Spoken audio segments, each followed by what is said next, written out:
नमस्कार, मैं हूं दिबांजलि बोइत्रा। दुनिया भर में टेक्नोलॉजी का तेजी से विस्तार हो रहा है। इसी कड़ी में ऑटोमोबाइल इंडस्ट्री में भी लगातार बड़े बदलाव देखने को मिल रहे हैं। पिछले कुछ सालों से इस इंडस्ट्री में इलेक्ट्रिक व्हीकल्स की डिमांड काफी बढ़ गई, जिसे लेकर भारत सरकार भी आश्वस्त है।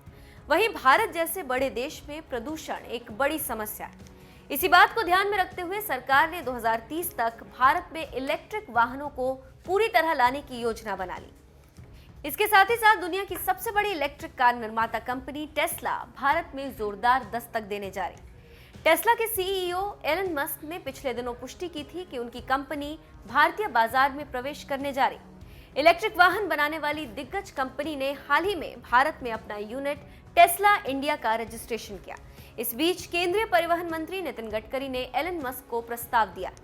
उन्होंने कहा है कि अगर टेस्ला भारत में अपने इलेक्ट्रिक वाहन बनाती है तो उसकी उत्पादन लागत चीन की तुलना में कम होगी। गडकरी ने न्यूज एजेंसी रॉयटर्स को दिए इंटरव्यू में कहा कि भारत में कारों के बजाय उन्हें स्थानीय विक्रेताओं को काम पर रखकर पूरे उत्पाद बनाने चाहिए। गडकरी ने आगे कहा कि अगर टेस्ला ये करती है तो हम उच्च रियायतें दे सकते हैं।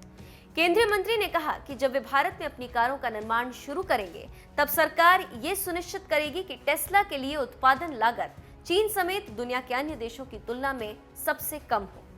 सूत्रों की माने तो टेस्ला की योजना भारत में अपनी मॉडल 3 इलेक्ट्रिक सेडान का आयात और बिक्री शुरू करने की। ऑटोमोबाइल के एक्सपर्ट की माने तो टेस्ला कारों के लिए भारत एक प्रमुख बाजार के रूप में विकसित हो सकता है। इसी हफ्ते की शुरुआत में पता चला था कि अमेरिकी इलेक्ट्रिक कार कंपनी ने अपनी भारतीय इकाई का रजिस्ट्रेशन किया और वो भारत के ऑटोमोबाइल बाजार में प्रवेश करने के लिए तैयार है। खबरों की माने तो Tesla India Motors and energy private limited का बेंगलुरु में रजिस्ट्रेशन कराया। कंपनी का रजिस्ट्रेशन 1 लाख रुपए की चुकता पूंजी के साथ एक असूचीबद्ध निजी संगठन के रूप में किया गया। पिछले महीने गडकरी ने कहा था कि टेस्ला 2021 में देश में अपना परिचालन शुरू करने के लिए तैयार और मांग के आधार पर एक प्लांट की स्थापना भी कर सकती। उस वक्त टेस्ला के संभावित साझेदार के रूप में टाटा मोटर्स का नाम भी सामने आया था। हालांकि बाद में इस तरह की योजना से टाटा ने इनकार कर दिया था। यहाँ पर एक बात बताते चले कि भारत में इलेक्ट्रिक कार को लेकर कोई कायदे कानून नहीं, जबकि चीन में इलेक्ट्रिक गाड़ी को लेकर कायदे कानून है। इसके साथ ही साथ इलेक्ट्रिक कार को लेकर टेस्ला चीन में काम कर रहा है और 2020 में अब तक 12,000 से ज्यादा इलेक्ट्रिक गाड़ी बेच चुका है।